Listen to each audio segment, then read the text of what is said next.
All right, I think we're live. Red button's on. What's happening, Fish and friends? Welcome to another live.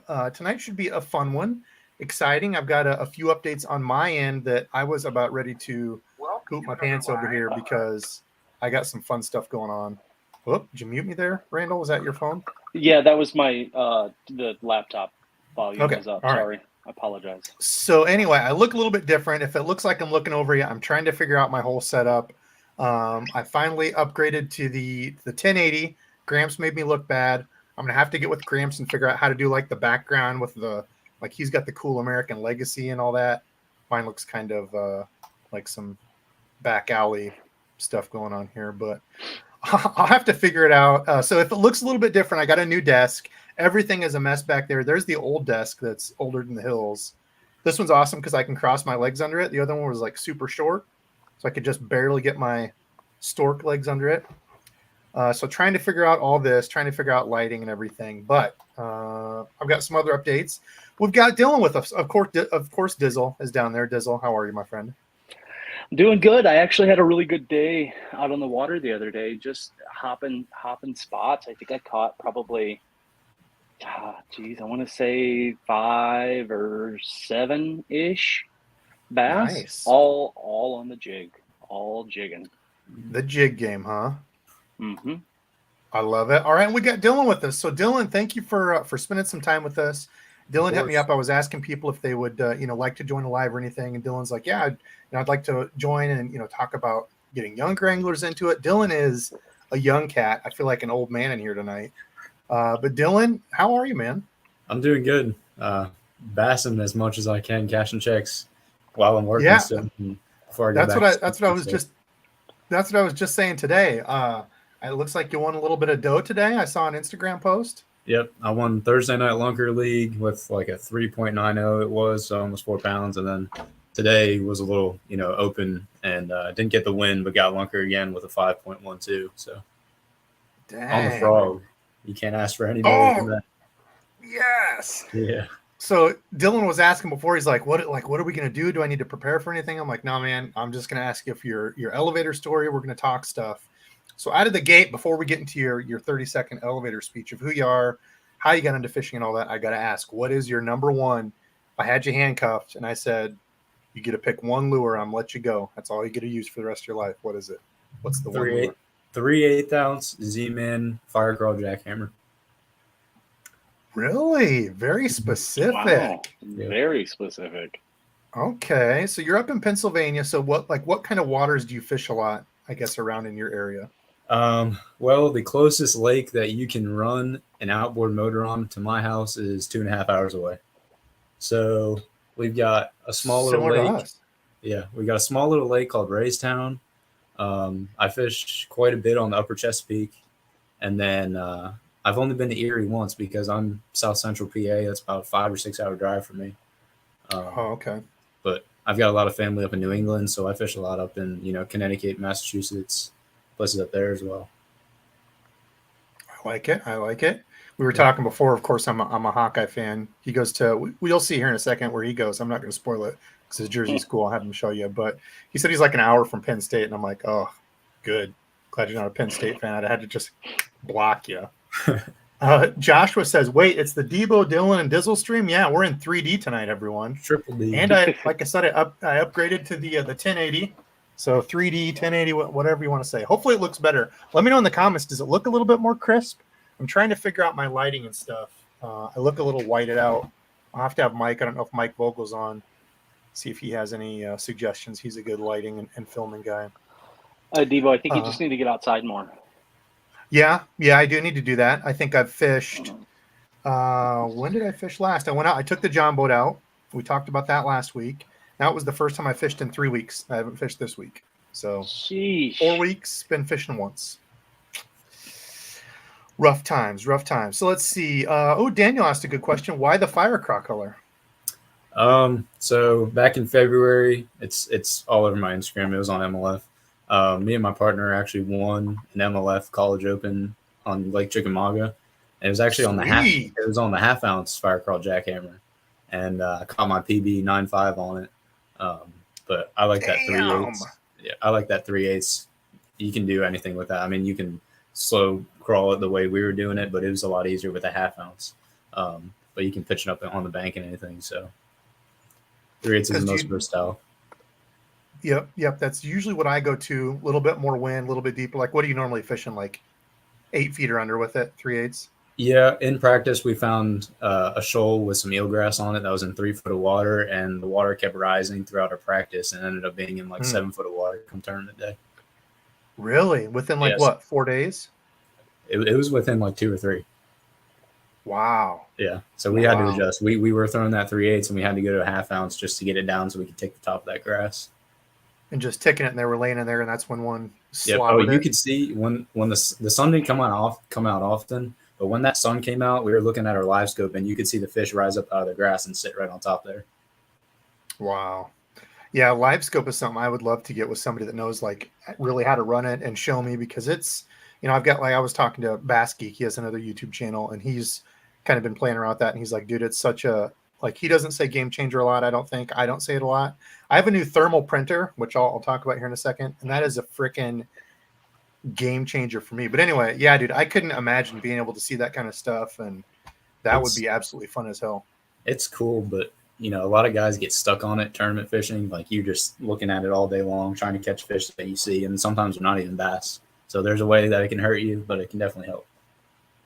See, I kind of wondered that too, because, people are like, oh, it's cheating, and, it's all this and that. And I'm like, well, if everybody has it, or, if the guys are going to have it to win, it's almost like you kind of get it. It's almost like you kind of got to get a 250 horse motor if you're going to get to the good spots. And, it's kind of like keeping up with the Joneses on this stuff. So I'm like, I don't hate it. I don't love it. I've never used it. But that's one thing I wondered is, because I ice fish a lot here in Iowa, and, we have like the Vexilars and they have the live scopes and stuff. But I even have a camera, and I'll be jigging it down in front of fish, bass, walleye, and some of them will come up and look at it and just like not care. Do you ever get into that with live scope where you're on fish and you're trying to get them to bite and you literally just can't get them to commit? All the time. Like, it happens way more often than you think. You're like, we were on Cumberland not Cumberland. We were on North Fork in Arkansas this past year, and we were fishing jerk baits out in the middle of the creek channels and stuff. And we'd watch these fish come right up to it, literally right in front of the boat, probably 10 foot in front of the boat, and then they just turn around, head back down. That's interesting. I haven't had a bunch of of tournament guys on here, so this is gonna be fun. We'll probably bombard you with a lot of questions tonight. But that's one thing that I wondered is, because I did that ice fishing, and like it gets so damn frustrating that you can see like good bluegill, good good fish, good crappie, and just they'll come up and sniff it. And so I wonder if that was a tournament thing. So that's interesting to know. Jason Gorditas, thanks for hopping in, saying, hey, he's got to go. Appreciate you, man. I see Kuda in here. Of course, all my members like Tom. I appreciate you guys a lot. And Tom, were you a winner?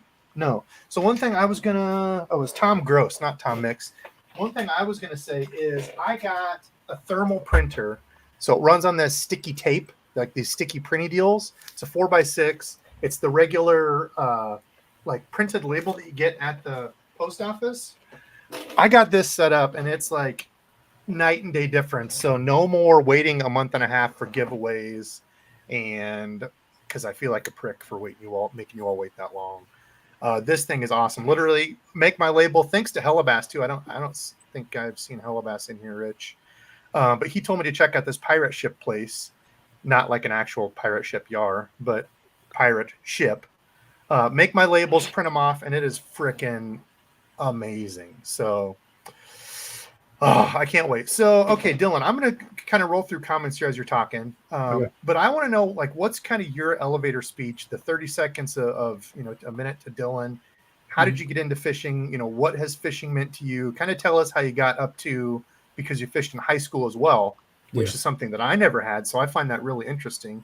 How did you kind of get into all that? Where did that kind of journey take you? So I guess it kind of all started with my dad. He grew up in a little small town in Connecticut, Mystic, Connecticut. It's famous, Mystic Pizza, if you guys have ever seen that movie. That's where it was. So he grew up fishing saltwater a lot. And, saltwater is a lot different from freshwater. He learned, when I was little, he taught me all the like basic knots and everything, and, got me my first rod, got me out there fishing to begin with. And then when I was probably about 10 years old, we got a local club around here, Capital City Bassmasters.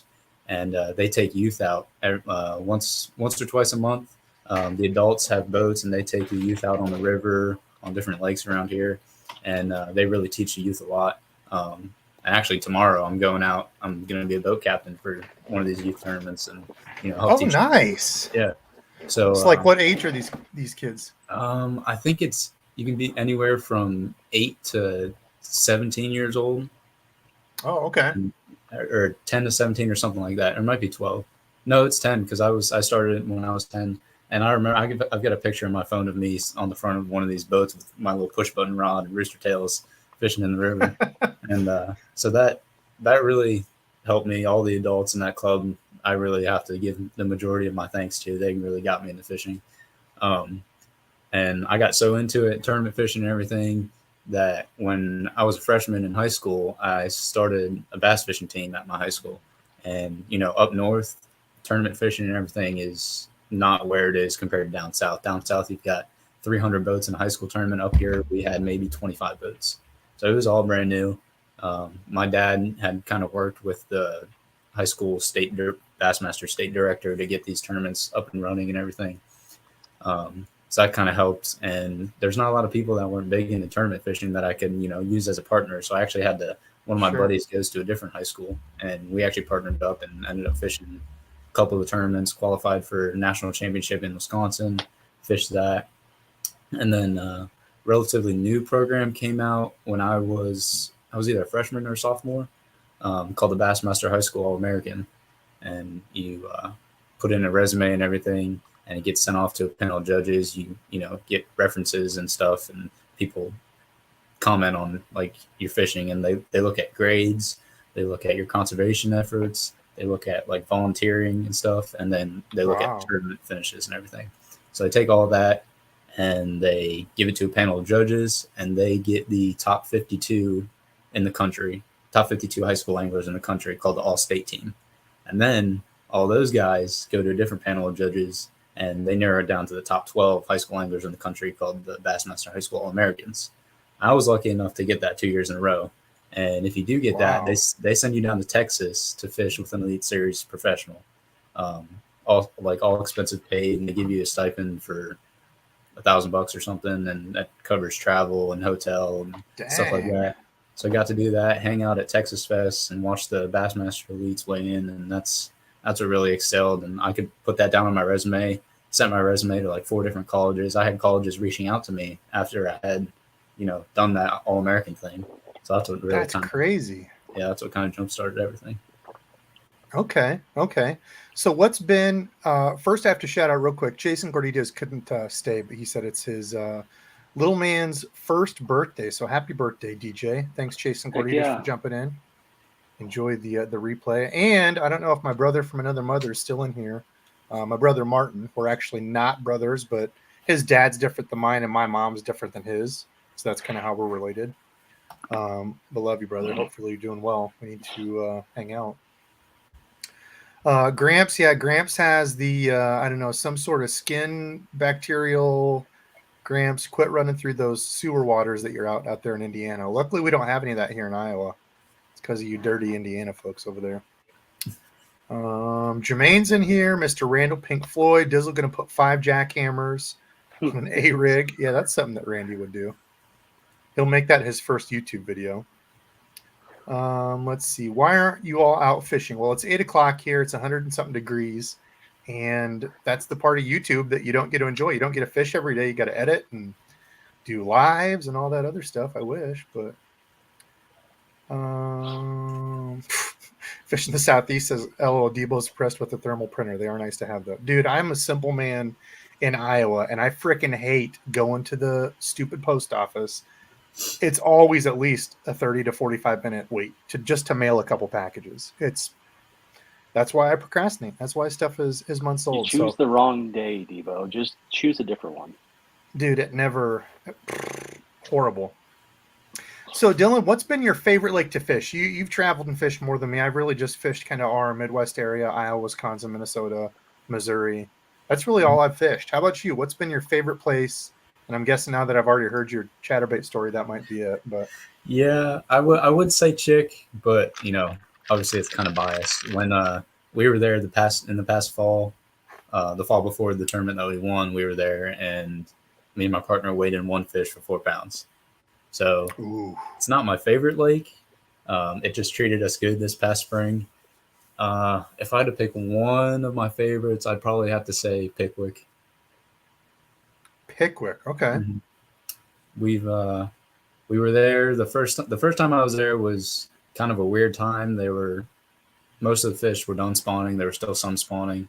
The first day we weighed in like 8.5 pounds, and then the second day we almost had a 20-pound bag. And then I think it was June or May, we had the Collegiate Bass National Championship down there, and my partner and I finished 26th out of 200 something. We had like 9 or 10 pounds the first day, and then almost 18 the second day. But so it's fun. The ledge fishing down there, I've got pictures on my camera roll of us idling over a ledge, and you can see on the graph schools of like 50 to 100 bass, and you just go to town with deep crankbaits and big shaky heads. Yeah.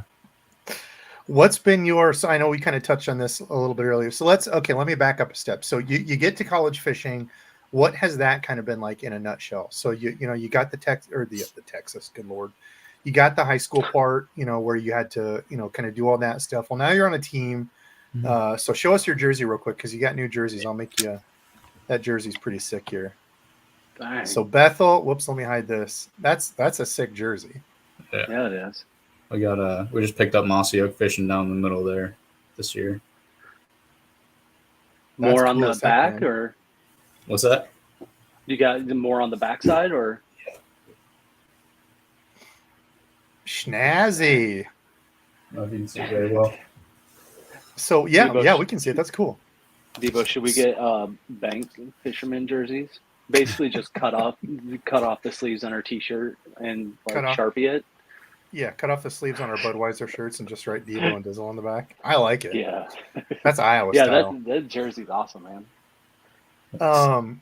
So you get to college, you've got a team. So like, how does that whole process work? Is it like a sports team where you have to try out? Like, I have no idea. So yeah, so you don't really have to try out, but obviously these coaches, they watch your progress all throughout high school. These coaches are watching, and they're picking out who they want to email about, coming out to sign and everything. And so I emailed the coach here, and Bethel University is known as the powerhouse or the originator of college bass fishing, because we were the first team to offer scholarships for fishing. Really? Yeah. Through the whole nation, or just there in Pennsylvania? Through the country. Wow. I go to school in Tennessee. That's where Bethel is. Oh, I thought you said that was in Pennsylvania. I'm sorry. Mm-mm. No, I live in Pennsylvania, but the school is down in Tennessee, West Tennessee. Oh, gotcha. Okay, I'm sorry. So they kind of coaches pick and choose who they want to sign. Obviously, like I said, they still look at grades. Grades are such an important thing, because if you don't have above a 2.0 GPA at least, then you're going to get kicked off the team. So they look at grades, tournament finishes, obviously, and then just how you are as an overall angler. And they sign people from all over the country, because, up north we fish totally different than someone who fishes and lives in California or Texas or something like that. But yeah, it's kind of what they do. And then, partners, I don't know if it's different for different schools, but our coach lets us, pick our partners. And I've had like 3 or 4 different partners so far. And the one that I've been fishing with, we kind of fish similar. He's from Ohio. So we fish good together. Is that because over the last few years they've decided not to do it, or they just want to fish with somebody else, or how does that work? Like you said, you've had a few different ones. Yeah, the first one I think ended up not making grades. And then one of the other ones, we just didn't really fish together. We didn't have many good finishes. He's from Kentucky, and he wants to go fish this when I'm thinking we should do this, and it's all over the place. So I wondered really, how that works. How much of a contrast where you kind of butt heads, like, dude, we should be doing this. I know we could find them. No, man, like, we need to go over here and do this. It definitely matters, yeah, because most of the guys that have paired up now are from around the same area. Like, Tennessee River guys are paired up with Tennessee River guys. We've got guys from Florida and stuff like that. So That's cool. So Yeah. how many I don't know what you call it, stops or events do you fish throughout the year? So we fish all three trails. We fish the MLF College, the Bassmaster College, and the Collegiate Boat US series. And for the collegiate one, there's 2 or 3 stops. Bassmaster is 2 or 3, and MLF is 2 or 3. So, somewhere around 10 to 12 tournaments usually in a year. There's some odds and ends tournaments that we fish, but that's pretty much it. And there's like conferences, like we're in the Southeast Conference, so we can only fish the Southeast tournaments or the Open tournaments. If you're in like the Central Division, you fish the Central or the Opens. Gotcha. That's what I wonder, how far you had to travel and stuff. Mm-hmm. So you're really focusing on the kind of that Southeast. Yeah. Tennessee, Kentucky. Like, do you get down to Florida, or do you go that far? We went to Florida in January. Like I said, Okay. they do have the Opens. There was an Open up in Michigan that we fished this summer. We were down in Florida in January, and then usually last year or 2 years ago, they had the Bassmaster Collegiate National Championship up in New York on the St. Lawrence River. So that would be a fun one to fish, especially watching what those guys just did up there. Good Lord. Mm-hmm. That was a 105 pounds. Beat down. No. Yeah, guys were posting, like, I forget what it was for weights, 26 pounds, and guys were like, I didn't even make money, or 24 pounds or something like that. I didn't even make. Yeah, after the first day, 20 pounds was like 61st place. Yeah. Yeah, definitely not Iowa fishing, or the way I fish anyway. I know the river's good. Like, we've got the Mississippi River, but I am just not a river guy. Mm-hmm. I know guys catch them there, but Randy, we need to why don't you find some old guy that's got a stocked pond with 10-pounders? Right? That's the stories I hear here in Iowa.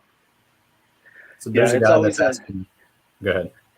I was gonna say, it's always that one old farmer that's got, I think when you have to like push away the bushes, and then you walk through, and then all the sunshine and rainbows are over this pond, and 10-pounders are just jumping, eating frogs, and every other cast is 10, 12, 13s. I need to find that guy out anywhere.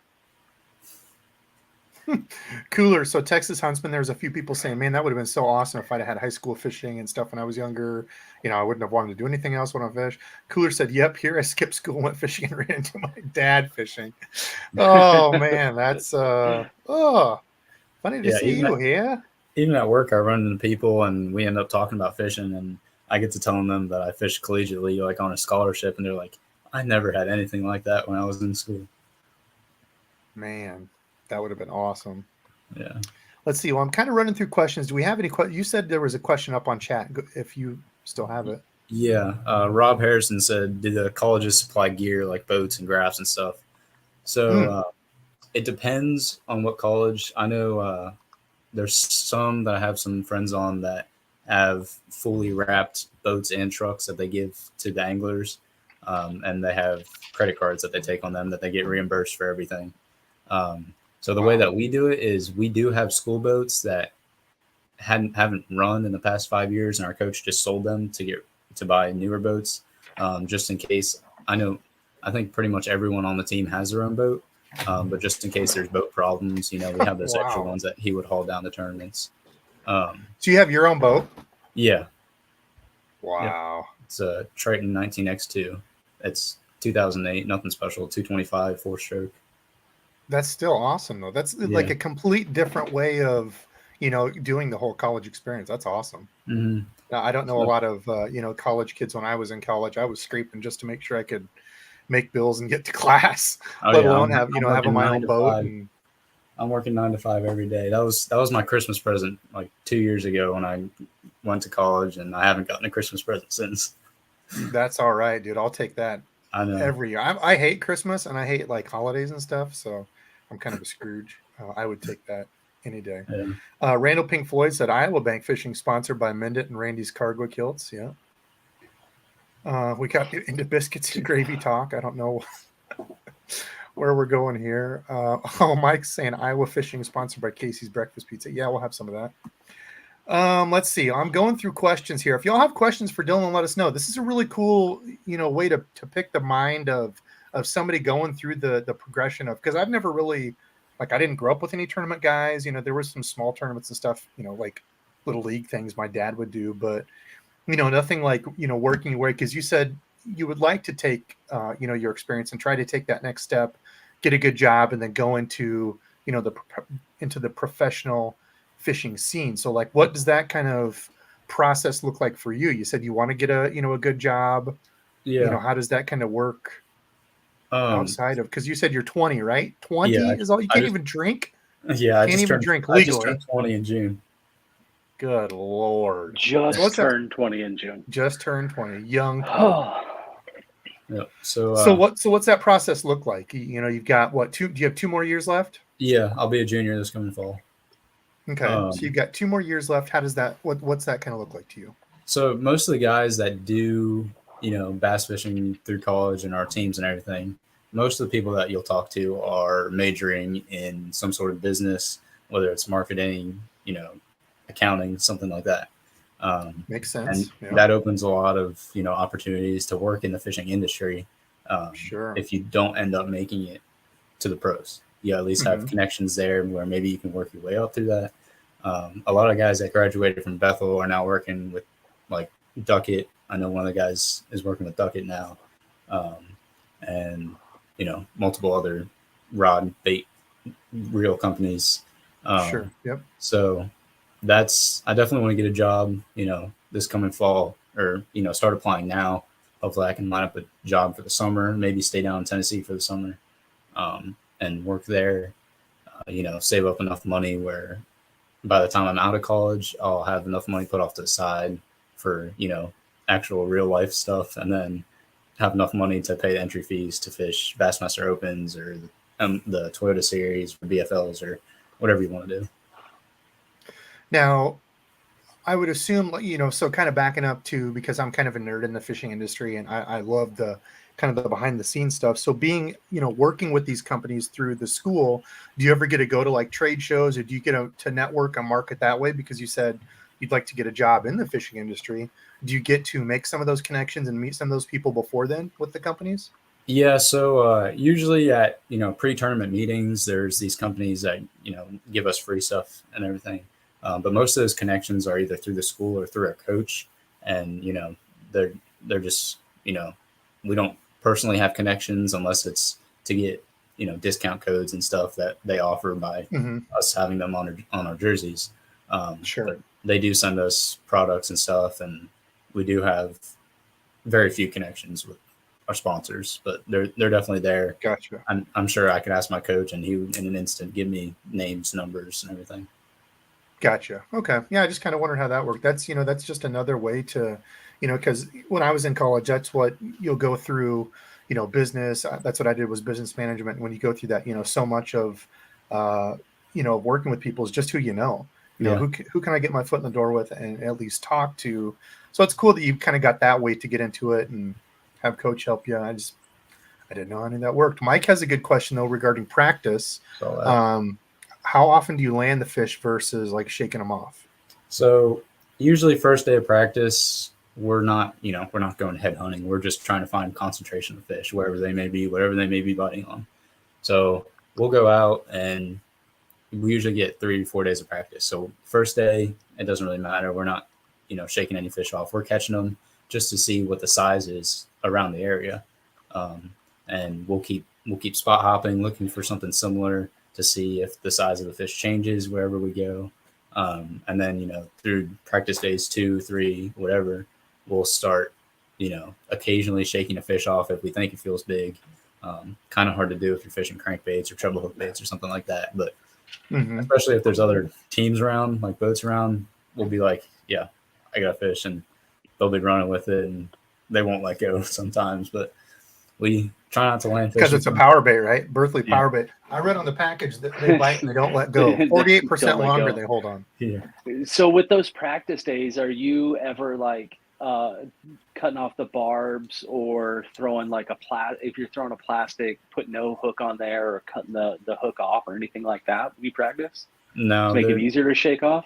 No, they'll come off on their own. I mean, they'll hold on. I think when we were in Florida, I had a fish hold on for like 2 minutes, and I didn't want to set the hook because it felt freaking giant.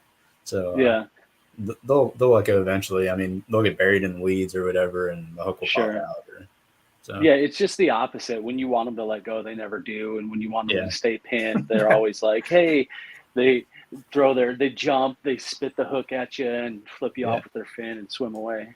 You got to keep tension so they don't swallow it down their gullet, but you also don't Yeah, want to. yeah. Oh yeah, good Yeah. call. I didn't even think of that. Yeah, get off my bait.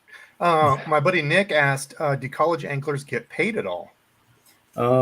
So we get paid gas, depending on what the gas prices are. So we get paid per mile traveling to and from our locations.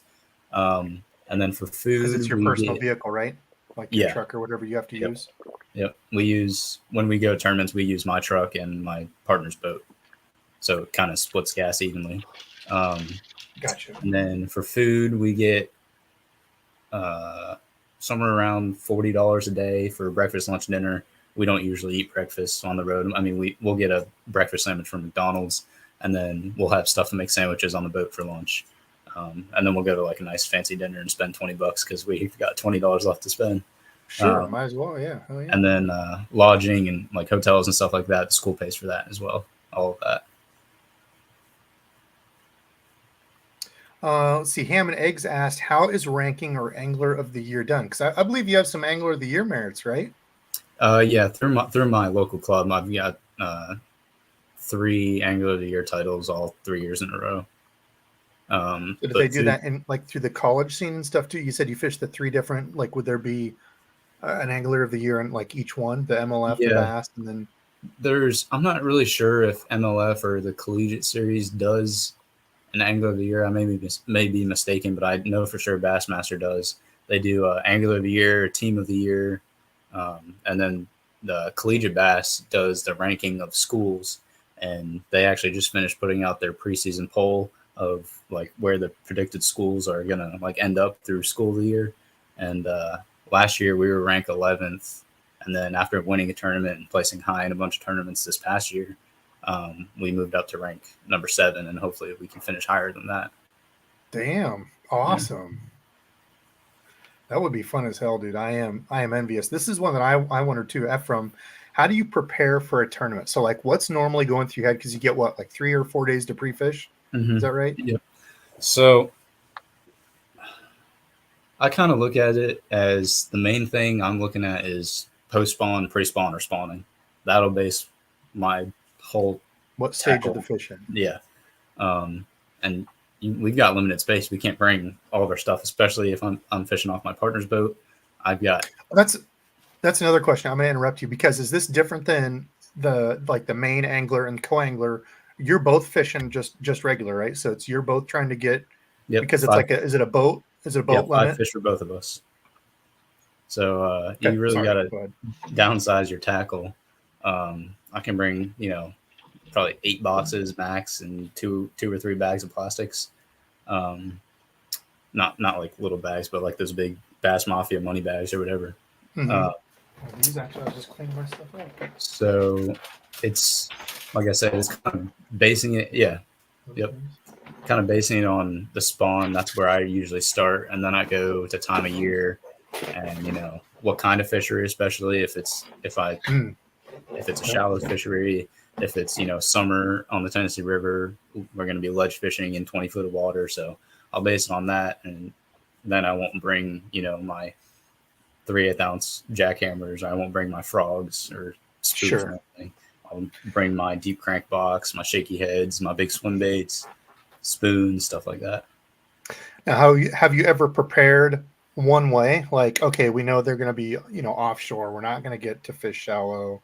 Have you ever prepared one way and then got there and like, dude, this isn't working. We got to switch up. And then you find that you don't have kind of the stuff all the time.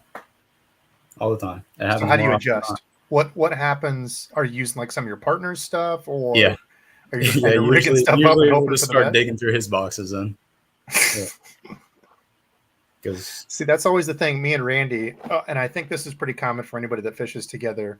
If he figures out the bite on something that he's using, I pretty much will refuse to accept anything from him when he's saying, "Oh, just tie these on. They're biting this." I'm like, no, I'll find something in my box. I will cut this plastic in half and make it work before I use one of your lures. So. Yeah, and that's another thing. My partner and I will hardly ever like throw the same thing, just because even if it's just different colors, we're throwing different things at all times. Yep. Figure out that bite. That's crazy. I mean, it's just like you said, Debo. It's one of those things where I don't know how many times you've just been like stubborn and you won't listen to what I'm saying, and you're just like, no, I'm going to do whatever I want to. I'm a big nerd. I'm a rebel. I'm a rebel, Randy. Nerd's not the right word. Rebel. Yeah, I mean, you're a nerd still, but also, hey, just right below that question, 812 GFam, I think, had a pretty good question too. Okay. Yep. So Lindsay asked, are women allowed to participate? Absolutely. There's plenty of college, female anglers out there, and they do pretty good. I know some women around here that can absolutely fish the pants off me. That's probably not the right wording as soon as that came out. That could outfish me any day. Wait, I think Michelle made a comment earlier, Devo. Yeah, my wife, Michelle. Prank caller. What? Okay, anyway, moving on. G-Fan, does Dylan have any pros mentoring him right now? Is that a thing? So do you, like you talked about before when you went, as one of the 12, do you ever get to meet pros? Do they come like to college and you get to fish with them and pick their brains? Yeah, so when we were down in Texas, you got to fish for a day with an Elite Series pro. The first year I was with Brian Snowden, and then the second day I was with Austin Felix. And keeping those connections is a big thing. Like I've got both their phone numbers in. I text them occasionally, wish them good luck when they're fishing big tournaments and stuff. And then Greg DePalma is another one. He's become a real good buddy of mine. He's from New Jersey on the Elite Series, and we'll go fishing time to time out on the bay. Always make time whenever I'm at like Elite Series weigh-ins to go up and say hi to him and ask him how he's been and everything. But definitely contacts like that, I'm looking forward to see where it takes me in the future. You can gain a lot of valuable information like on how to deal with sponsors and life on the road and everything through them. Sure. Another one. Go ahead, Randall. No, I was going to say there's another one. You kind of touched on it already, Dylan. But Chris Russ asked 814. What's your favorite techniques? I should say. What's the technique he knows he should throw more, but doesn't have the confidence in? So it's kind of a two-part thing. Mm-hmm. Big crankbait fishing was definitely a new thing for me as soon as I got down to Tennessee, being, fishing actual ledges. So that's one thing I really had to catch on to quick because that's a good way to catch a mega sack. That and I would like actual finesse fishing because we have a river like 10 minutes from my house, Susquehanna River. It's a famous smallmouth fishery. And it's no deeper than 3 foot, and people run jet boats on it.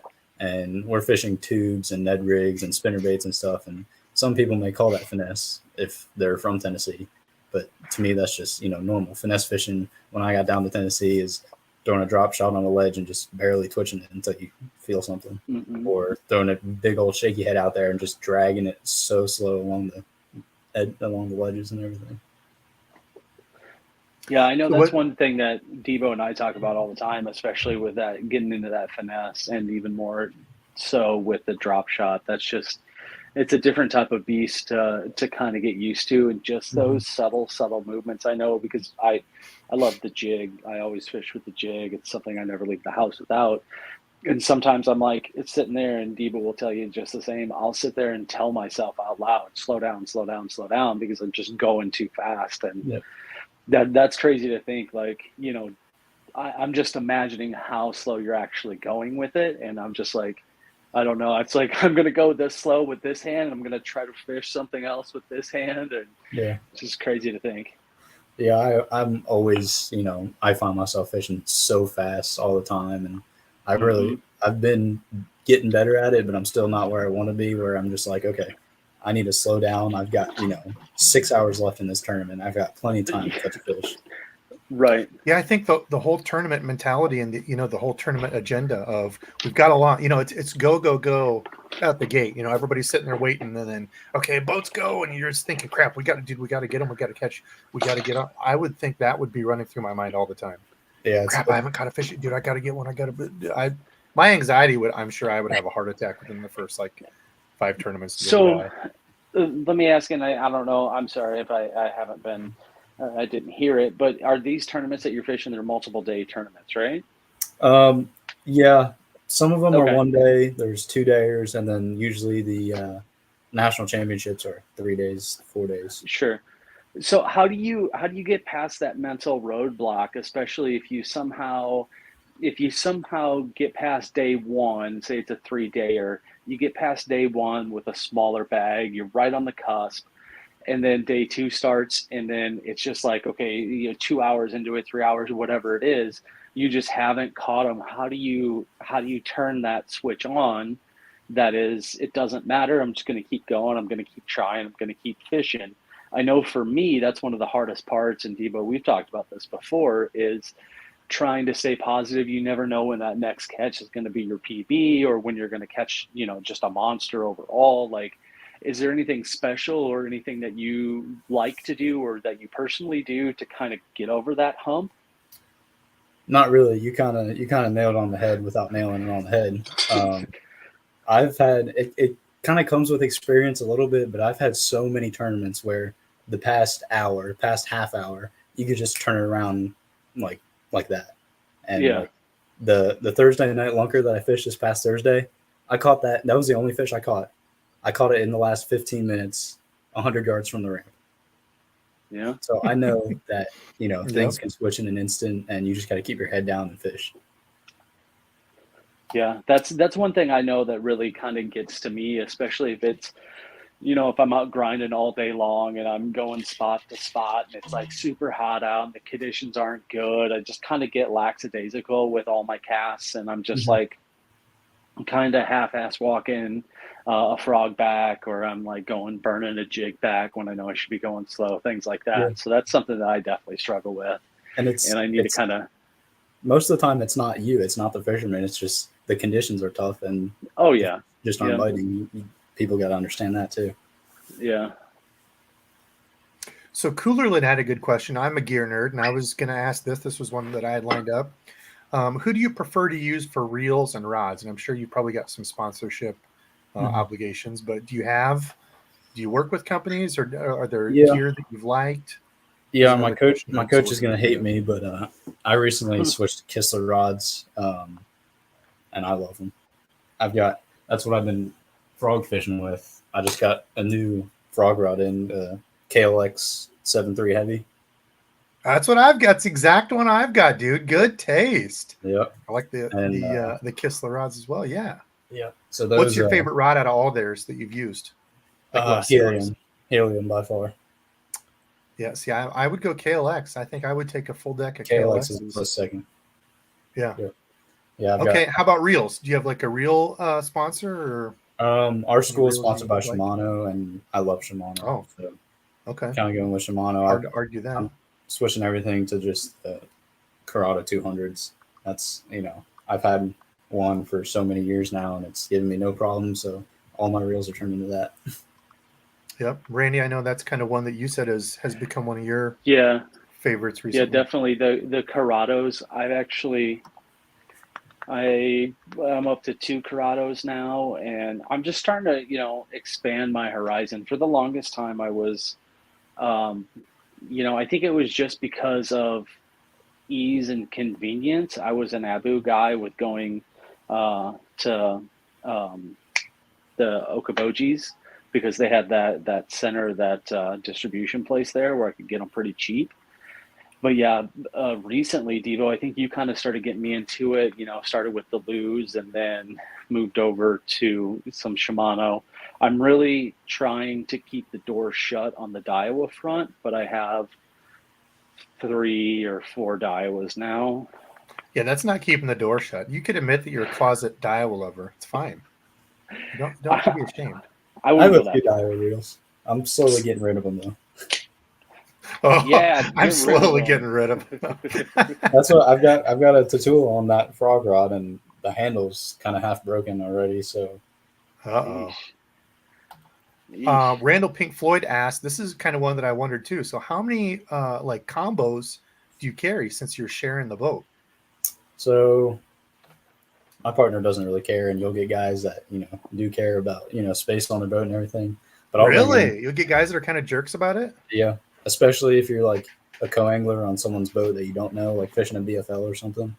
But if Oh, okay. I'm Yeah. fishing on my partner's boat, I'll bring anywhere from 10 to 20 rods. Damn. So you can each have like 15 rods, 20 rods on deck? Not on deck, Hiding? but in the rod locker and stuff. We can pull them out as we need them and everything. So. Wow. That sounds like Debo when we go out. I can barely get 10 rods on my own little John boat. Dylan, you'd be jealous of I've got an 11-foot 1984 John boat. It's pretty sick, dude. Let's see. This is W Track 71. I was thinking this too. Student loans and fishing gear is expensive. Sponsorships would be very beneficial.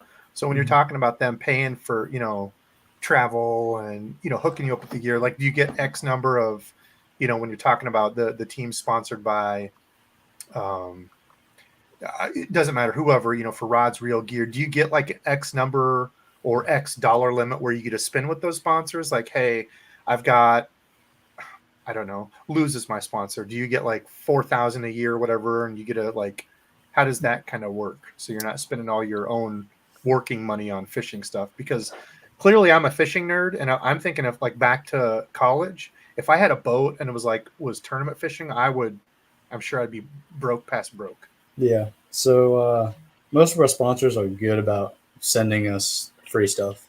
Shimano, I know, sent us 2 rods and a rod and reel combo this year. So we usually get some of our stuff by sponsors sending it, and then we get a pretty hefty discount on all the rest of the stuff. Sure. Okay. So.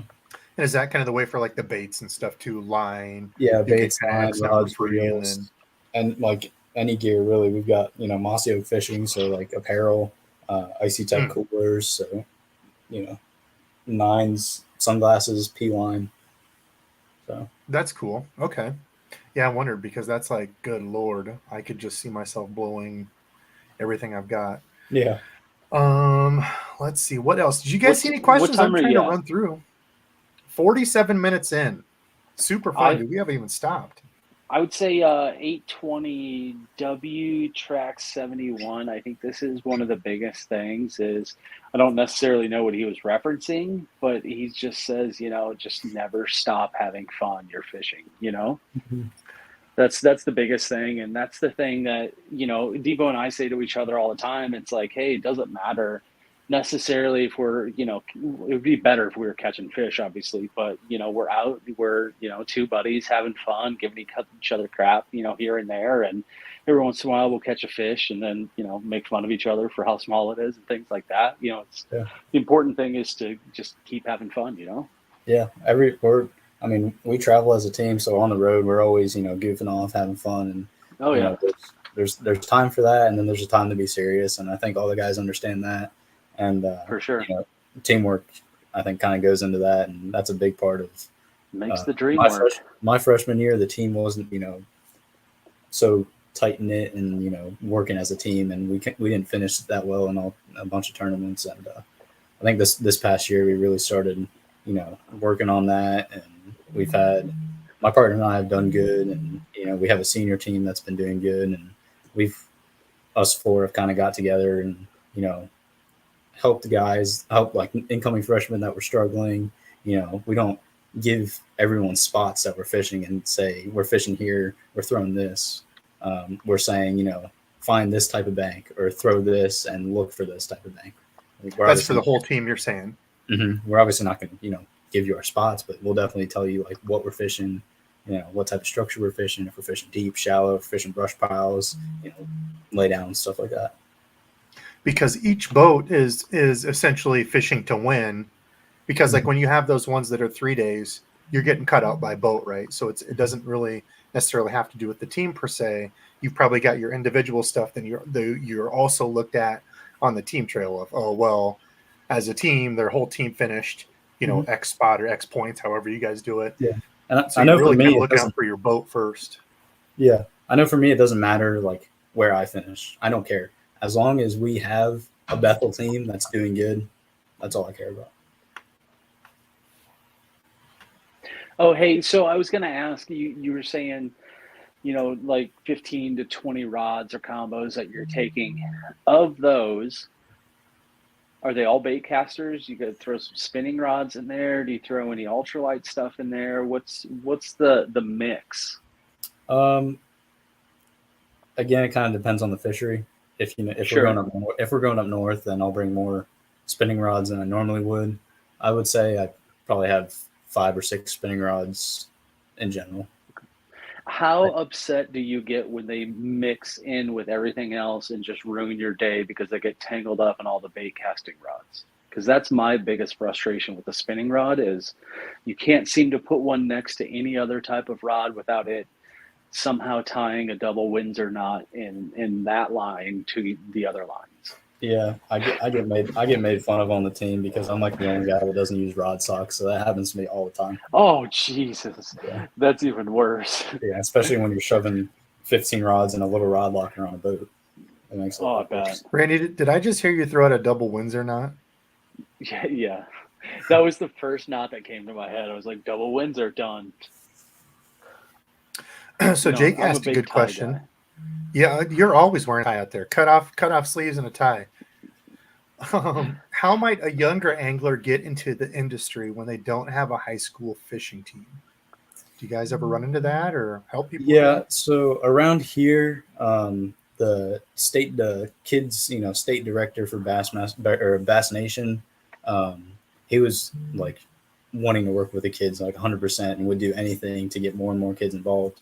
So if a high school wouldn't allow a team to be made or a club to be made, then he would let the kids be affiliated through PA Bass Nation. So that allowed them to be able to fish these high school tournaments and everything.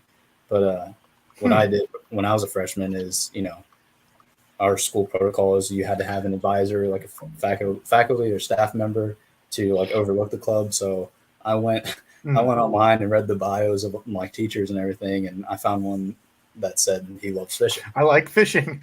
Yeah. So I contacted him and I said, hey, I want to get this club up and running because I really want to fish high school tournaments. And so we got that rolling. But I think definitely joining a club was bigger than high school fishing. I mean, obviously the Bassmaster All-American and everything, but I never did too good through my high school fishing. And I definitely think they look at, grades, conservation, volunteer a lot more than they do where you finish in tournaments. That makes sense. Yeah. How much are you going to put into it versus how much are we going to, reward you, to kind of get out of it. Ephraim had another good one.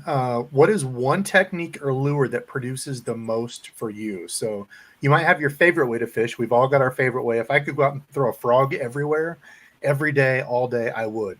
However, there's those days you go out and the frog's not getting bit. Do you tend to find a lure where you're picking it up? You're like, I know we can catch some fish on this. Or like if you're struggling to catch one, do you have a couple that you kind of turn to? I think a chatterbait is my favorite because of that reason. I've caught fish on a chatterbait in January. I've caught fish on chatterbait in August, in April when they're spawning. You can slow roll it along the bottom. You can creep it, you can burn it. So it's really versatile in the ways you can fish it. But I'd say that, and I've really come to love a shaky head, whether it's a big shaky head on ledges or a little finesse shaky head on a spinning rod. But those are probably my two favorites. Dude, Ephraim is on fire tonight. The very next question, I think, is a good one. Yeah, I was actually just going to post that one. He's Ephraim. Thank you for manning the good comment section here. Yeah, heck yeah. And everybody else, I'm not saying you're not doing good questions, but this is a great question, by the way. Yeah, we got people like Randall Pink Floyd in here just talking about the big smallies. Come on, tiny spades. Come on, Randall Pink Floyd, step it up. Come on, dude. We're just kidding, Randall. We love you, Ephraim. So. Dylan, where do you start fishing on a new lake? So I do want to know one of the first things I look at is what type of bait fish, whether, if they're shad, if they're mainly in bluegill, whatever it is. And I'll kind of base everything off of that. But for location, I usually start with the obvious, points, grass points, drop-offs, stuff like that. And if I'm running to a new spot, looking to see if I can see bait busting on the top, swimming around, stuff like that. And keeping an eye out for where people are fishing. You can tell a lot. You can find community holes just by seeing people fishing there. If you see 3 different boats fishing one spot at the same time, or if you see a boat at this one spot one day, go out the next day, there's a different boat there, go out the next day, there's another boat there, it's obviously a productive spot.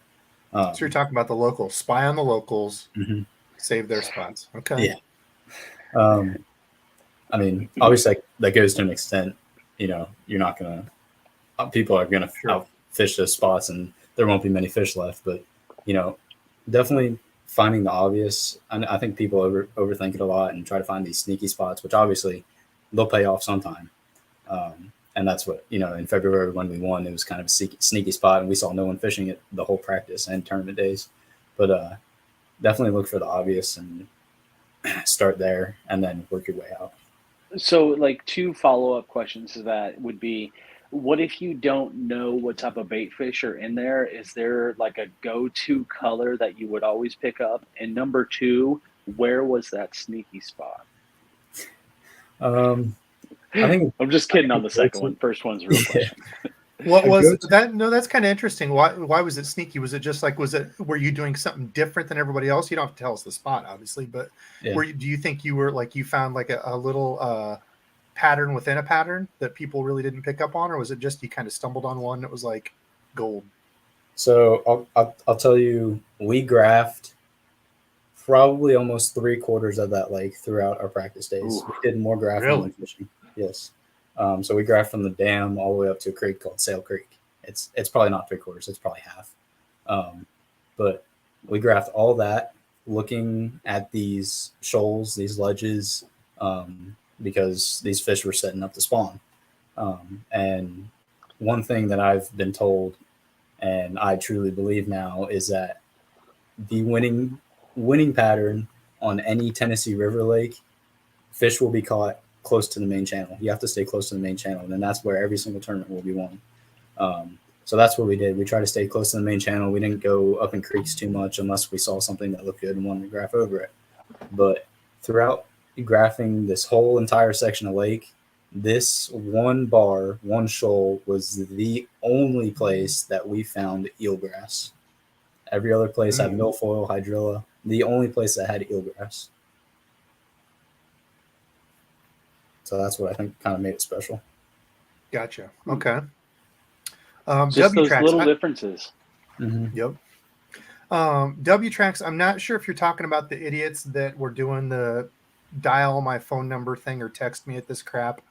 I had like 15 messages today of people asking if they'd won on one of my videos. The dummies are back to it again. The bots they have like a channel with my name. It shows like the DEBO logo, but when you go to it, they've got like 3 subscribers.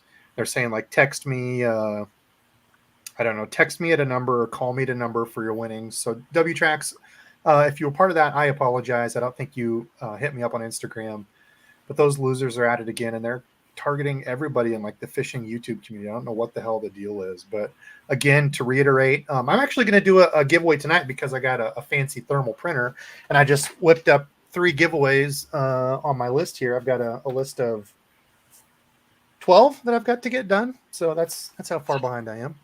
That's through videos and lives and stuff. But I'm going to do a live here, I don't know, probably 15, 30 minutes from now.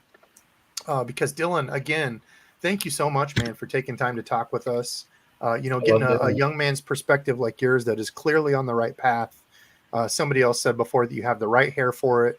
You've got the right attitude. You seem like a very calm, cool-headed dude. I don't know you that well, but I don't see you out getting crazy crunk, partying, not paying attention to your grades. Yeah. No time for it. Spending all my money on track. I hear you there, brother. So it's cool to see. So again, we're going to continue to pick your brain because it's very interesting to see like somebody going through that whole process, kind of how you work and how you use, the gear and the different lures. And, I just love picking people's brains when it comes to this stuff. So W Tracks, again, sorry if that's what it was for, but we will pick a giveaway winner tonight. But wait, hold on, Debo. I got a text from you earlier that said if I sent you $150, I could get a Metanium. That wasn't real? Oh, so that's another update. So for members, I always thank our members. For example, Mr. Randall Williams Soley, who I believe was in Ireland. Welcome back, my friend. Any of the members who join, I appreciate the support so much. And if you remember, I forget what the second level is, if it's Fish and Friend or if it's, I forget the names of the deals. But you can be eligible to, at one of the levels, join the lives. And I'm trying to figure out between a couple reels. I think I'm actually just going to get a Metanium because the JDM prices are so low right now. I'm going to have a members only. Last time I looked, I think we were at like 97 members. I can check here real quick. But I'm going to have a 100-member giveaway, kind of a fun recap of what it's taken to get to 100 members, where we're at, what we're doing. And I'm going to give away a Metanium reel. Now, again, that's going to be only the members live. So only the members that are watching the live, it'll be given away that night while we're hanging out watching it. So it's funny that you say that, Randy. Let me see real quick. What do we have for memberships? And it says 95. Oh, we lost 2 in the last 30 days. We're almost there. We hit 100. I'm doing a Metanium giveaway. Okay, let's see. So we got the show must go on. What else do you have for questions, everybody? Hit Dylan up. Dylan, if there's anything that you've seen or you want to talk about that you feel like we haven't hit. Yeah, I'm looking. Let's see. Texas Huntsman says, Debo living in Iowa and loving the frog is tough combo. How long can you fish a frog there? 6 or 7 weeks a year? No. So I usually figure June is kind of when I figure the topwater bite's going to start. Dad and I had a good day like the second week of May. It's been a few years back. So it really just depends kind of when you find them here in Iowa. But once that water's sitting like 55-ish degrees, kind of going up, this year was kind of weird because the temperatures were just, usually we kind of have that gradual where it's more like this kind of going up, kind of like stair steps. But this year it was like horrible. So usually I figure June, July, August, and September, we can top water it. So I figure about 12 weeks out of the year. Probably October. I'm sure we've had fish in October, I guess. I don't know. I've not fished a blueback herring lake, but I know you got to go finesse. Lots of spots in blueback herring lakes, and I haven't targeted spots ever in my entire life. So, yeah, that'd be fun. I hear they're a fierce little creature. We've got Lake McBride here by us. I think, Randy, did you say that's the farthest lake? Farthest northern lake that has spots? I believe, yeah. Yeah. So it's kind of a cool lake. They've got, that was the very first lake years and years ago where I had, the smallmouth were just angry. Ooh. And that was like one of the days where I got on a good smallmouth bite in a lake. Usually around here we think of them as, kind of rivers, creeks and stuff, but a good day on a lake. And that was the first day I was just destroying them on topwater and had a solo, double up, one fish on each hook of the treble hook on a topwater. And it was just crazy. And I've never had another day like that. So I would like to hit a day like that with spots there. 842 Debo, Walter Mitchell. I think this is a pretty good question. Oh, it's actually after this one. Okay, yeah, you go first then. Yep. So Creek and Trails, Dylan, if you had to fish Lake Gunnersville in the morning with no prep, where are you going and what are you throwing? So I'm assuming he's meaning now, this time of year. 100% deep ledges, throwing a big shaky head, crankbait, even a heavy jackhammer. Like I've got an 1.25 ounce jackhammer that I'll throw on deep ledges. But dragging a shaky head, yeah, it's big. Dragging a shaky head, crankbait, those are definitely probably your go-tos. Any ledges that you spot out that you think look good are probably going to be good this time of year. Most of the fish are out deep. There's not many that you can go catch up shallow unless it's, in mats on frogs because they're going to be looking for shade. You had me at mats on frogs. What's your favorite? So you've talked a lot about gaining confidence in a big shaky head. What are like a couple of your favorite plastics, or if you have like a specific shaky head that you use, like what's something that you have a lot of confidence in? It's a Berkeley Maxent. You can go look here. Oh, that's why that fish was I told you that's why that fish held on so long. You were fishing a Maxent. That all makes sense. It's one of their big finesse worms. One of the big ledge fishing. We'll look here. I can share here. Let's look. So Microsoft tab, Tackle Warehouse. Is it working? We are. So let's go to Berkeley. Did you see any of the? Are you excited? I guess I'm gonna save that for a parking lot question here. I had markers, just so I don't forget it. Whiteboard sponsored by Dizzle. Thank you, Dizzle. Berkeley hitworm. Oh, the hitworm. Yeah. Okay. Yeah. Yep. Let's see. Let's go over to Berkeley. Is that a 6-inch? I think it's longer. It might be the Magnum hitworm. That might be what it is. If they have a Magnum hitworm. Yep, the Magnum one, which is what? Does it say? 7 inches. Yeah, that's probably what it is. This one, is this it? Blue Fleck is definitely, Blue Fleck's a good color. I'll throw that or just straight green pumpkin. Hitworm is big. I hear a lot of people, I think there's the regular, there's like a 6 and a 4.5, I want to say. This one that a lot of people have been throwing on, 4.5, I guess what it is. So 4.5 and then 7 is the Magnum. But a lot of people have been throwing this as like a netish type lure cutoff or drop shot. I've heard a lot of guys. Yeah. 4.5-inch drop shot instead of the flatworm. You can Nico rig that too. Sure. Yep. Nico rigs is definitely an underrated ledge bait. I'll tell you.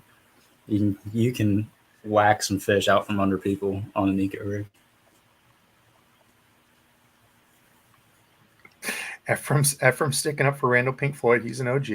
We're just kidding. Randall knows it.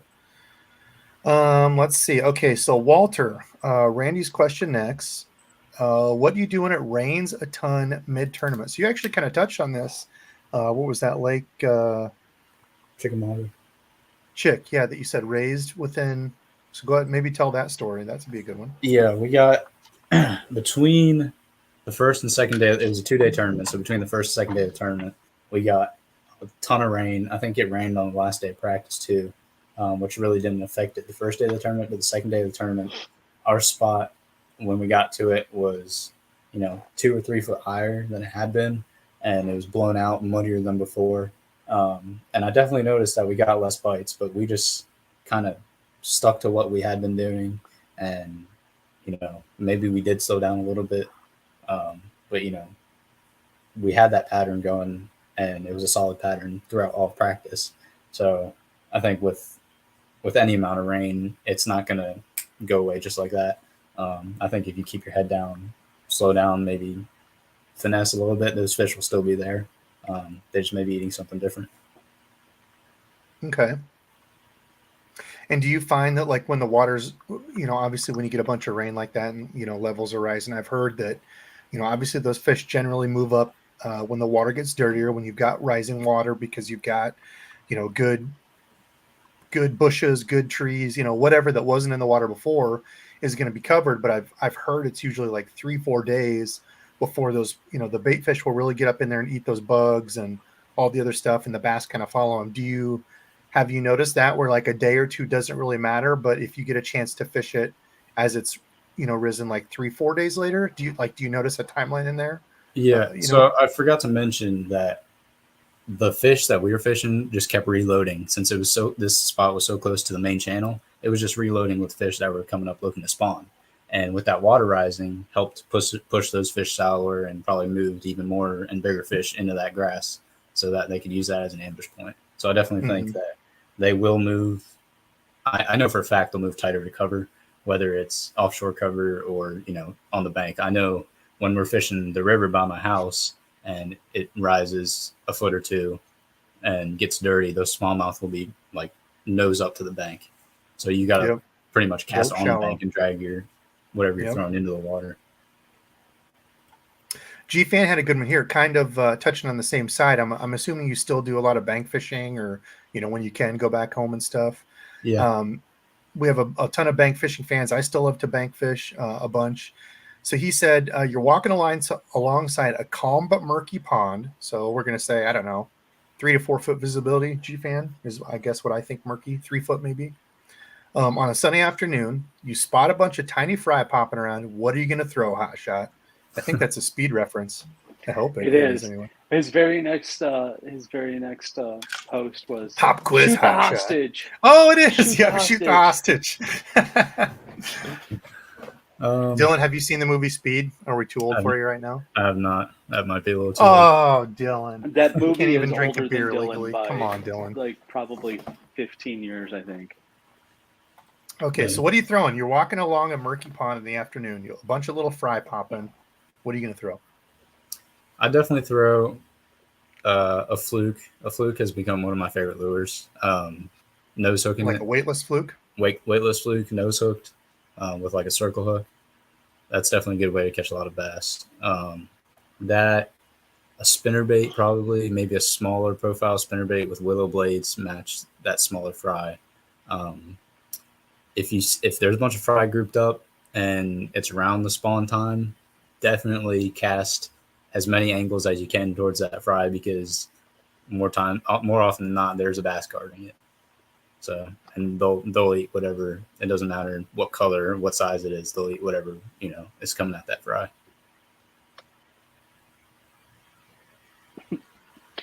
The movie Speed is 28 years old. Oh Lord. Yeah, we're old. We're old, Randall. We're old. Okay, so that's how far behind I am. I see you answered Tom's if you've ever fished a blueback lake. Keep the questions coming, Fishing Friends. I'm going to do a live. Good Lord. I'm going to do a giveaway here in 4 minutes. So we're going to go hour 15. That way we can get the live stuff. Damn it, the giveaway stuff going while we're answering questions and stuff. Hey, here's a question for me. Question for Debo. Does cutting one of the frog legs shorter than the other really help to walk the dog? I'm struggling. I have heard that, and I've done that, but I think the biggest thing that people miss when they're struggling to walk a frog is slack line. You're probably trying to walk it with too tight a line. And what I mean is, like, if you see the line just barely bending out there, like, you really want to have like kind of a U on the water of line just laying there. Slack line. Probably going a little too fast. Yep. Pop it and point your rod tip back at the frog. So I'm pointing at the frog. Pop, pop, pop, pop, pop. That's my biggest issue. I go too fast when I frog fish, and that's why I have the more of the type of fishing versus a walking style. What time was that question from Devo? 8:47. Well, there's an actually Dizzle. You liked it. That's Diesel's fishing. Not Dizzle's fishing. Diesel's I fishing. see that. Actually, right below that from Mr. Mike Vogel. I kind of asked this earlier, but this is a little bit better or more detailed way of asking. He says, how do you handle the mental side of tournament fishing? Grinding when you're getting skunked, having a good bag, but doubting it's good enough. What do you do to stay positive? It may not apply to everyone, but for college fishing, you're fishing against 200 something other boats, 400 something other anglers. You're not going to do good in every tournament.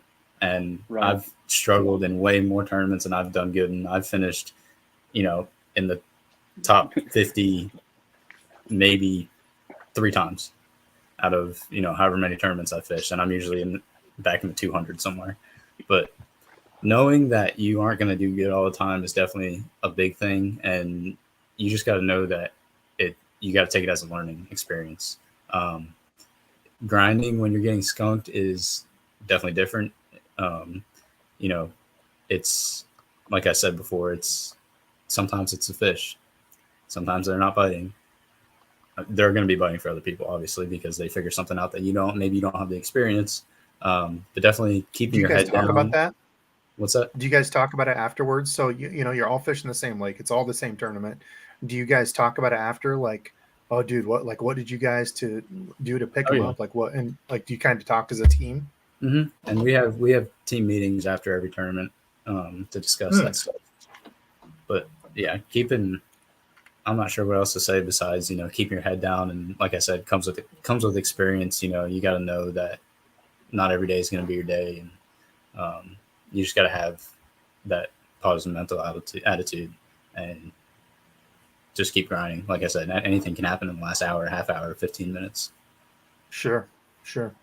And I did want to say, Baxter the Baitman is going live right now. So after we're all done here, I'll probably go for another 10 minutes or so. We're going to get the giveaway going. I want everybody to go flood his live and blow it up because Mr. Baxter is a good dude. But I did see this one. Dizzle's going to get the first Googan reel. Yeah, he told me he had a couple on pre-order. I appreciate that. Dylan, here's a question. So each week we get the Googan question. What's your view on the Googans? Being a younger angler, do you get because I guess kind of being a middle-aged dude, I'm 38, just turned 38. I've never hated the Googans. I've never loved the Googans.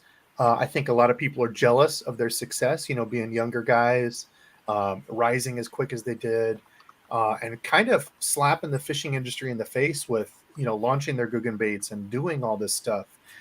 Like, does that come up for you guys, kind of in your age group, talking through college? And Yeah, it does. When I was in high school is when, the original Googan Squad started putting out videos and everything. So that was like the talk of like, if you fished, you watch these videos. And that I will like admit that I liked watching them before they came out with this like Googan Squad brand of, baits and everything. But I just think they moved too fast. They didn't spend a lot of time on designing everything and making quality things. And I honestly think it's a money gimmick for these younger anglers who, have watched these YouTubers and think that they're, so cool or whatever they think, and that they have to buy these things because they use them. And I've seen so many, videos where they'll tie on, what is their bandito bug? They'll put a bandito bug on, catch a fish on it, and it's destroyed. And you got to put another one on. And $8 a pack for 6 or 7 of these things is ridiculous. Wow. I'll admit, not the answer I was thinking, dude. Like I said, you seem like a level-headed young man, and that's not the right answer. I shouldn't say that because you said that you're level-headed and thinking correctly. But not just really coming from your age group. Like you said, that's kind of what you grew up with in high school. And I know it would be different for me looking at it now versus when I was in high school. I'm sure I would have been like full Googan, like, dude, these are dudes my age, like, catching fish. They're like famous on YouTube. I'm sure it would have been, cool as hell for me. I'm not bashing all these younger anglers who want to use them. Like, by all means, go ahead and use them. It's just my preference, and like what I've seen is, I just think. And I agree. I just think they're in it for the money. That's what I think. And I wouldn't say all for the money. I mean, I honestly don't know. But what I would say is, from a marketing perspective, anybody going to school for marketing, they have created a recognizable brand. You see a green and black package. Who is it? Without even looking. Yeah. You've got brand recognition. You've got brand scope. They're coming out with any lure. It's not just like they're in this little niche of a couple soft plastics. That's what I mean. They kind of slap the fishing industry in the face because a lot of the fishing industry is still so far behind, only looking at pros, as like sponsorships, being in YouTube, we talk to companies and, behind the scenes stuff. And a lot of places will like to do, we'll give you some free baits if you do a video, or, well, we can't pay you because it's, you don't have a pros jersey, years back, I'm talking, not as much right now, but I think really they kind of broke open, the mold or the usual of, wow, these guys don't fish pro stuff. They're not pros at all. And they're just absolutely blowing the doors off of, selling and marketing these baits. This is, we need to look at this, so I do give credit to them. Yeah. I think they came up in the right time too, where, YouTube was Sure. really starting to get big and everything, and all this, technology Absolutely. advancing and First to It was market. like Yep. First to the market is the name perfect for that. storm of everything. Yeah. Yep. Okay, let's get a. Go ahead, Randy. I'm going to get the giveaway going while you're. Yeah, man, I'm getting the giveaway going. Changing gears here a little bit. Chris Russ at 8:49 says, Dylan, can you name the 5 greatest rappers of all time? I don't listen to a lot of rap music. That was, I think more of a generational type of question. It's always fun to kind of ask, and you get. I'm gonna say these kids, and don't take offense to it, but I'm a few years Randy older hates than people what on his you lawn, are. Dylan. Take offense to it. Yeah, He's an get old off grump. my lawn, get off of it. Let me shake my fist. But they, SoundCloud rappers and what have yous, and blah blah blah, and their funky hip hops these days. Anyway, what else we got here? I'm gonna load. My webcam's right in the way here. Our giveaway tool, so it's gonna be #kids because Dylan's helping getting the kids into it all. What's that? Did I not share? Yeah, I'm sharing. Tyler, hook sets are freezing here. Tyler, are you doing a live? I know Baxter's doing one at 9. If you're doing a late night, let us know. I'll send people over there after they go to Baxter's. #kids, if you want to be interested in the giveaway, it's going to be a thermal printer sponsored giveaway that I'm happy to do. If you end up being a younger kid or you have a kid that likes to fish, I'm going to throw some extra stuff in for you. If you're not, if you're just a lovable fishing friend that comes on here every week, that's fine too. It doesn't matter. But tonight's about inspiring the younger anglers. So, Dylan, I do have to take a minute to thank you for joining us. You're obviously a busy dude. So I appreciate it a lot. Just hopping on with us, talking through all this. It's really neat to see that side of the story. I can't imagine myself being in college and fishing tournaments and working. And so thank you, dude. We appreciate it. And Randy, you just went dark. Oh, there you are. Back. So I'm going to scroll back to comments as we're going here. Let's see if we can get this up to over 150. We've got 200 people watching. Can we get 150 people entered for the giveaway? Maybe not. That would be 3/4 of the people. But if not, it doesn't matter. We're still giving stuff away. Let's see what we got for questions. I'm going to skip back, get past all the #kids. W-Trax asks if I need to upscale my line for using a frog. What time was that? 9:49. Or not 8:49 for y'all, I think. 8:49. I don't even know. So tell us. I'm trying to find it here, but tell us what do you do? What's your frog combo? So you said the 7.3 heavy KLX, which I appreciate, and 50 pounds sunline braid. 50 pounds. I know a lot of these pros preach 65 and higher. There's no need. There's really no need. Dude, I'm 65. I'm 65 pound. I will die on that hill. Really? Now, the only deal is you're fishing the heavy stuff too, or you're fishing the thick stuff too. You're talking Gunnersville, but the line matters. So you said 50 pound. What was it? Sunline, which one? It's a Siglon, I think. 8-strand braid. It's the little one in like the little plastic round deal that comes on that. I think is it the flip and pitch braid? No, it's a red spool. Okay, that's not the one I'm thinking of. But I will say the braid matters. So for example, I fished 50 pound Power Pro Max Quattro and had the most horrible experience. Now I kind of knew this going into it. Max Quattro is supposed to be like super thin, quote unquote durable, but there's other braids that are just a lot better suited for, a 50 pound in this brand isn't the same as a 50 pound in this brand. You have to look at diameter. But anyway, I'm rambling on here. So you're in 50 pound. You don't ever go above 50 pound ever. Nope. I used to when I heard all these pros saying that 65 and higher, you need all this heavy gear to get these frogfish out of the mats and everything. And I've bumped down 50, cast further. I can fill my spool up more, makes cast further, thinner, stuff like that. And I even punch with 50. I punch mats with 50. And just this past Sunday, I had a tournament and I caught over 40 fish and I never retied once, never broke off once with 50.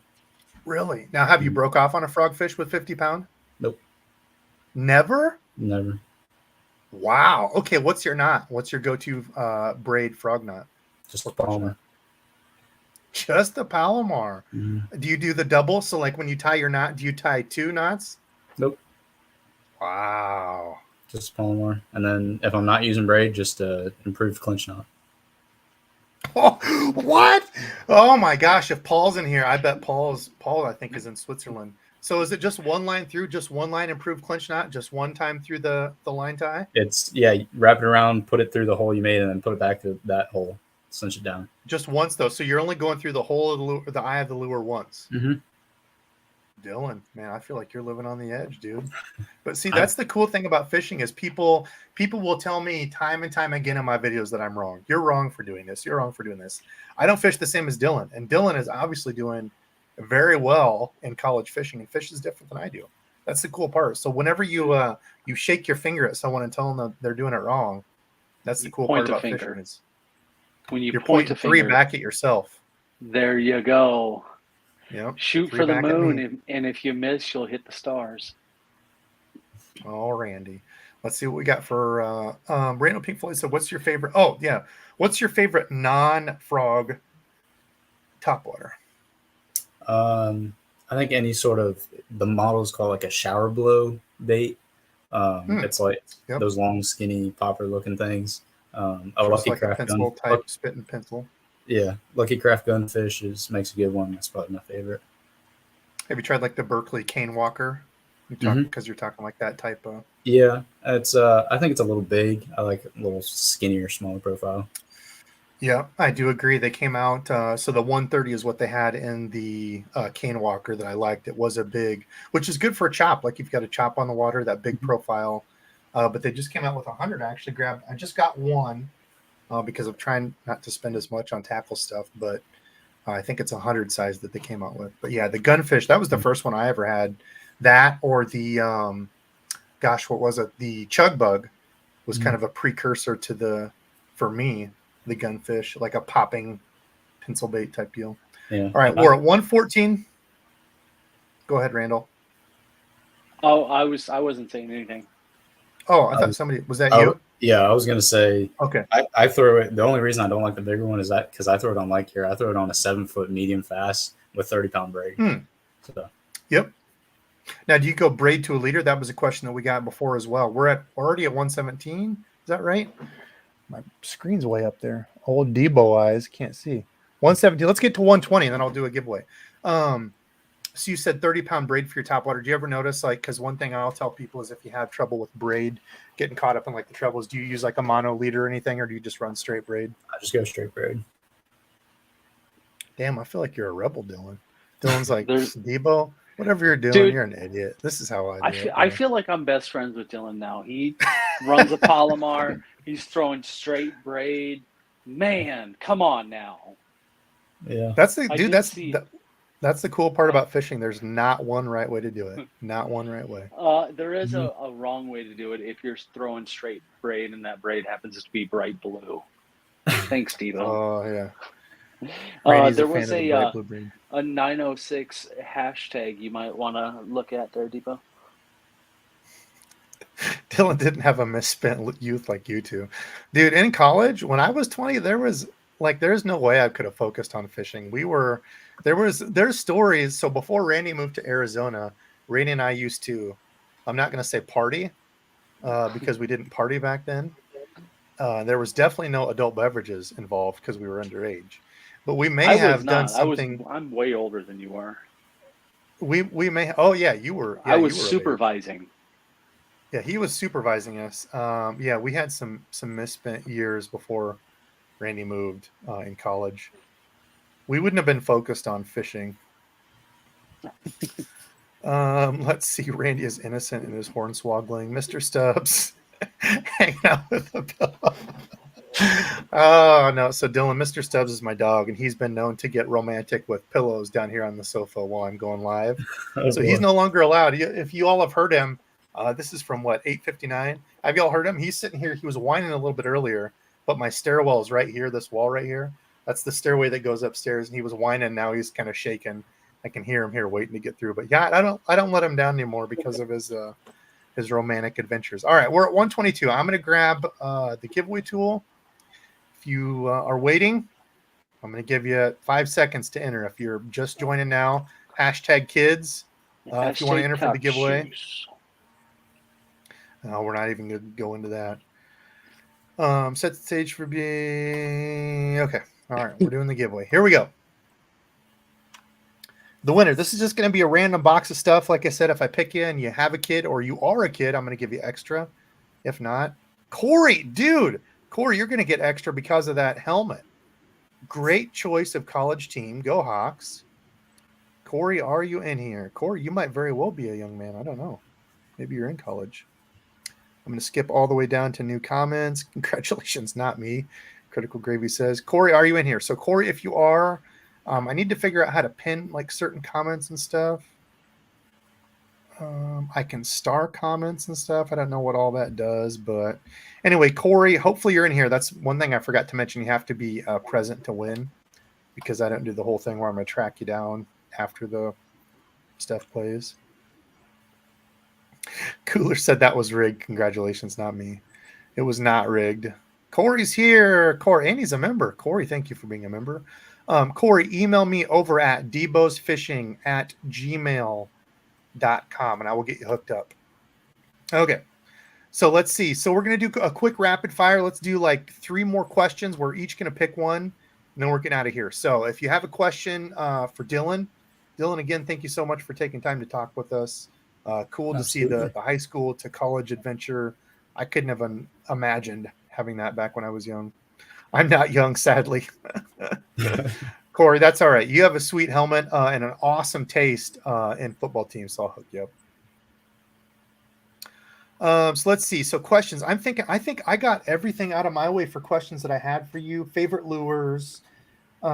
Is there a lure? I guess this is kind of one that I had written down sort of as, actually one that I had in my parking lot, sponsored by Randall here.